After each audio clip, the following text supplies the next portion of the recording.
үй бүлөдөгү берекени жоготкон 3 кесепет. Ассаламу алейкум кадырлуу көрөрмандарым.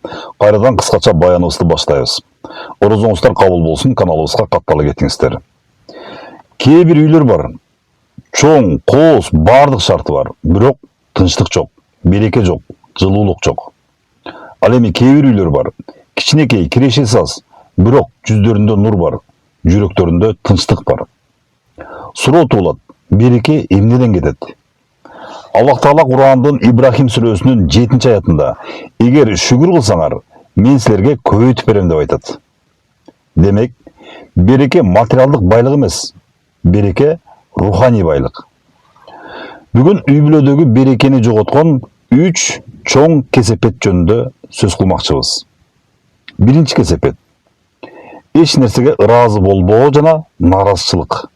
Үйдө дайыма сын, нааразы сөз, даттануу болсо, береке качат.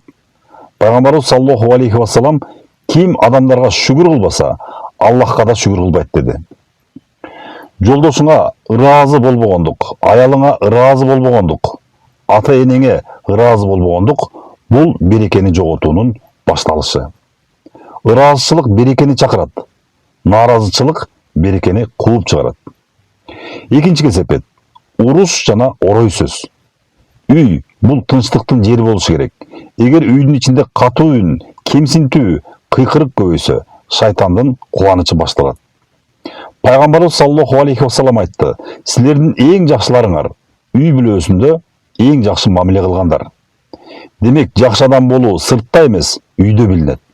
Кээ бирлер сыртта сылык, бирок үйүндө орой. Бул берекени жоготуунун экинчи себеби. Үчүнчү кесепет: намаз жана дубанын жоктугу. Үйдө намаз окулбаса, Курандын үнү угулбаса, дуба кылынбаса, ал үй акырындап руханий караңгылыкка түшөт. Пайгамбарыбыз саллаллаху алейхи вассалам айтты: "Үйлөрүңөрдү көрүстөнгө айландырбагыла. Шайтан Бакара сүрөсү окулган үйдөн качат". Демек, үйдүн тирүүлүгү намаз менен, үйдүн жарыгы Куран менен, үйдүн коргоосу дуба менен. Урматтуу бир туугандар, береке акчада эмес, береке жүрөктөгү тынчтыкта. Береке бири-бирине айтылган жылуу сөздөрдө. Береке Аллахты эскерген үйдө.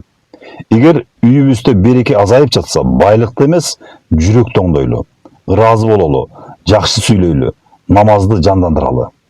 Ошондо Аллах Таала үйүбүзгө тынчтык, жүрөгүбүзгө нур, турмушубузга береке берет.